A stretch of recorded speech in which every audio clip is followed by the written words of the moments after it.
บายดีเช้าเกมโมบายลีเจนทุกๆคนเลยเด้อยินดีต้อนรับเข้าสู่ช่องลองเบิ่งไหน เอาแล้วทุกคนมือนี่จะมาแนะนำวิธีเล่นฮีโร่เบียชิกสูตรนี่แมนลิ้นปืนคู่กับปืนระเบิดเด้อเอาเนาะก่อนจะไปเริ่มเล่นก็ต้องมาเฮ็ดความเข้าใจสกิลของเบียชิกก่อนเนาะว่ามันมีอย่างแน่เฮ็ดอย่างได้แน่เนาะสำหรับฮีโร่เบียชิกมีปืนให้เล่น4แบบมันจะมีปืนคู่ปืนระเบิดปืนสไนเปอร์และปืนช็อตกันแต่มื้อนี้เขาจะมาเล่นปืนระเบิดกับปืนคู่เนาะมาสอนเล่นวิธีเล่นมาแนะนำวิธีเล่นว่าซั่นซะสำหรับปืนคู่ก็จะยิงแบบรัวๆเลยเนาะล็อกเป้าให้ออโต้อีกล็อกตัวเดียวเลยล็อกหัวไว้เลยสังเกตได้เลยเนาะจะยิงเป็น5 บาทยิงเป็นช่วงประมาณนั้นสำหรับปืนระเบิดก็จะยิงราวๆแบบนี้เนาะยิงแล้วก็เป็นลูกกันระเบิดซัดโดงลงนะต่อมาก็จะมาเว้าถึงเรื่องสกิลหนึ่งแม่นสลับปืนแบบไหนคือตอนนี้ค่อยจับปืนคู่เนาะค่อยอยากเปลี่ยนเป็นปืนระเบิดค่อยก็ใช้สกิลหนึ่งเวลาเอาใช้สกิลหนึ่งมันก็สลับปืนให้สินะต่อมาสกิล2ของเบียทิกจะเป็นสไลด์เวลาเฮากดสไลด์ลูกกระสุนมันจะขึ้น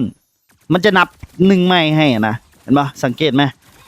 แล้วเวลาเฮาเล่นเฮาก็ไปใช้แบบต่อเนื่องได้เลยต่อมาก็เป็นสกิลอันติเนาะอันติก็จะเป็นปืนคู่อัดสนามแบบนี้เลยเด้อแล้วต่อมาเฮาก็มาลองเบิ่งอันติของปืนบาซูก้าหรือว่าปืนระเบิดเนาะก็จะเป็นยิงนิดซ้ายแบบนี้เลยเนาะแฮงตัวนี้น่ะดาเมจแฮงคักตัวนี้ประมาณนี้เลยเนาะก็จะประมาณนี้เนาะสำหรับสกิลและการตีของเบชิกที่เหลือเฮาไปเจอกันที่เกมเลยเลซาโกแล้วค่อยก็ขออนุญาตตัดภาพมาที่เกมเลยเนาะเข้ามาให้ทุกคนออกกรงเล็บก่อนถ้าเฮามีกรงเล็บตีเลือดนะรับรองว่าเขาจะอยู่เลนง่ายขึ้น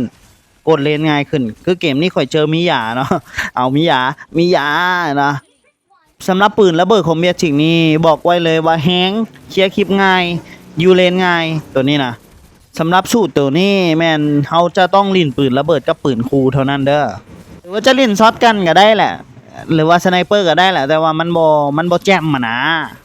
ตอนนี้ก็ยูเลนเนาะคูฟ้ามันเลี้ยงมีหยาก็ถือโต๊ะไปเลยนะบ่ย่านเพราะว่าเขาตีกินเลือดตีแล้วก็ดูดเลือดแห้งว่าง่ายๆซะคือตอนนี้ค่อยก็ได้เปรียบทางเลนเนาะเขากดมีหยาได้แล้วเขากดคูฟ้าได้แล้วว่าซั่นซะ2 ลุม 1ก็ยังเอาบ่อยู่คูฟ้าไวแท้เห็นป่ะเขามีตีดูดเลือดนี่เขาก็ห้าวได้เขาลิ้นแบบห้าวได้ใจเขาต้องได้ไอเทมเขาได้แต่ใจบ่ได้อันนี้ก็บ่ได้เลยเนาะ คูฟ้าเอาซะบ่เห็นบ่เก็บคิวไปได้เลยอุ้ยแต่ฟาซามาสวยเนาะแย่จัดคือไอเทมตอนนี้ค่อยก็ได้แล้วเนาะได้เป็นกรงเล็บกรงเล็บตีกันเลือดต่อมาเอาเกือบตีไว้ก่อนเด้อเอาเกือบตีไว้ก่อนแล้วก็กลับมาอยู่ประจำเลนคือเก่าเนาะเพราะว่าเขาได้เปรียบแล้วเด้จังหวะนี้ก็ซาดอันตีใส่แล้วก็ยิงเล็กๆน้อยๆก็ได้คิวไปค่อยก็ได้มา2ไอเทมแล้วเนาะได้เกือบตีกันไว้แล้วก็กรงเล็บต่อมาต้องเป็นเขี้ยวสโลนี่เหมาะกับเบียร์ทิกได้เหมาะกับปืนระเบิดเวลาเฮายิงใส่กับเจ้านะสโลบาทนึงแล้วก็ไหลเลยปั๊บเลยนะอารมณ์ฟีลลิ่งนั้นเลยก็คือเก่าเนาะยูเลนคือเก่ายูลินแบบเก่าบ่ไปใส่แล้วทีมันก็มาเสริมกันเห็นบ่พวกเจ้าค่อยพยายามยิงเรื่อยๆเลยนะบืนสู้เฮามีตีกินเลือดและอีกอย่างนึงทีมกับเจ้าก็ยังบ่ได้ไอเทมตันเลือดเถื่อเฮาก็สามารถเล่นได้แบบบ่ย่านกลัว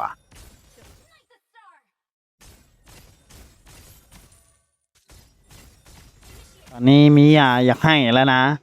มีบอกว่ามาช่วยกูได้สู้เอ้ยยูเลนบ่ไหวเขาก็แซ่ยูเลนนี่แหละเพราะเขาได้เปรียบนะบ่คือสิบ่มีไผล้มเขาได้แล้วเพราะว่าไอเทมของเขามันนำนะคือตอนนี้ค่อยได้นี่มีกรงเล็บตีกินเลือดแล้วก็เกือบตีไว้ตอนนี้กำลังจะออกเขี้ยวสโลถ้าได้เขี้ยวสโลไปว่าแทงเดือด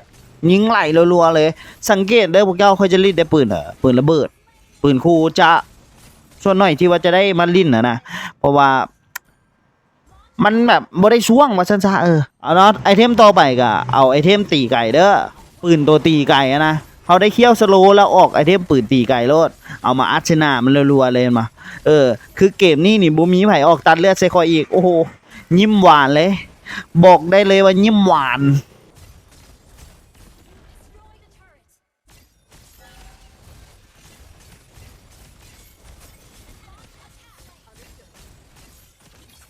Our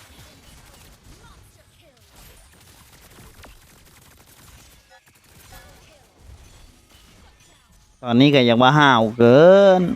จะได้เกิดมาเขาก็เดินเกมต่อไปซ้ำซ้ารอดเกิดเก่ารอดแล้วก็จบเกมให้ไวเนาะอย่าสู้ไปประมาทหลายอย่าสู้ไปอ้อแอหลายถ้าว่าเฮาอ้อแอ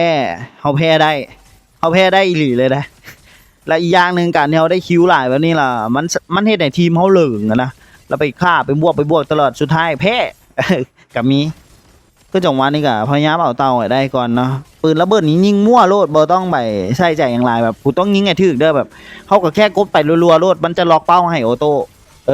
ถึกอะมันก็ตายบ่ถึกเขาก็ยิงใหม่ให้คิดแนวนี้มาบัดนี้หลังจากที่ได้ไอเทมปืนตีไกลแล้วค่อยก็จะออกเป็นดาบยอกดาบยอกก็คือดาบสีม่วงนะเวลาเขายิงรัวๆแล้วมันจะมีแถมแถมมาให้อีกดอกหนึงอะนะเฮ็ดให้ตีไว้อีหลีตัวนี้ต้องได้เนาะถ้าได้นี่รับรองว่าแจ่มเลยแล้วตอนนี้ก็แม่นไอเทมเขาหลายแล้วบวกได้แล้วเล่นได้แล้วเนาะสังเกตยิงบับเลยโลด ถึงประมาณ2-3 ดอกอ่ะตายเนาะ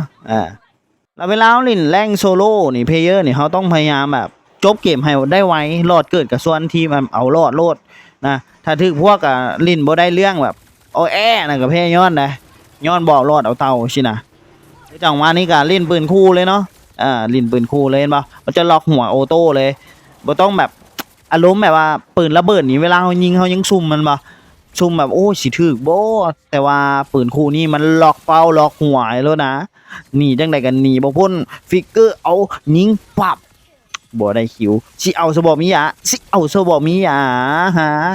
ไอเทมแบบนี้ก็เดือดคือกันได้ปืนคู่น่ะสำหรับฮีโร่เบทิกก็เป็นตัวหนึ่งที่เดฟได้ดันได้เอาป้อมได้ง่ายอีกเนาะปืนช็อตกันนี่แทงเอาง่ายเลยอันป้อมนี่ยิงแป๊บเดียวก็แตกเนาะเอามีหยาบ่ทันทัดใส่ก็แตกแล้วเนาะเห็นบ่พวกเจ้าเดือดอีหลีได้นะจังหวะกี้นี้ก็สิแพ้เนาะเพราะว่าเข้าผิดทาทีมก็ตายเบิดค่อยก็มาเดฟเนาะสาดอันติใส่คลิปก่อนแล้วก็ตามคลิปเลยเนาะเฮาดันได้เฮาลิ้นได้คนเดียวก็ได้ถ้าใจเฮามันได้ว่าใจเฮามันได้ใจเฮามันได้หยังล่ะได้ไปนอน เอารอดจบบัดนี้เอารอดจบสุบเดฟบ่เรียบร้อยเห็นบ่พวกเจ้าเอาเนาะสำหรับคลิปนี้ก็จะยาวแน่เนาะเพราะว่าข่อยจะเฮ็ดคลิปแนวนี้ให้พวกเจ้าเบิ่งแล้วเนาะคลิปแนะนำการเล่นฮีโร่อื่นๆอาจจะเล่นบ่โหดแต่ก็ในแบบของข่อยนะและช่องนี้ก็เป็นช่องลองเบิ่งเป็นเพลงใหม่กดติดตามไม่ค่อยเด้อสำหรับไอเทมแบบเบิ่งเอาเนาะเบิ่งเอาโลดแล้วก็ไปเล่นตามเด้อแล้วเป็นจังไดอยากให้เล่นฮีโร่ตัวไหนอีกคอมเมนต์เลย let's go now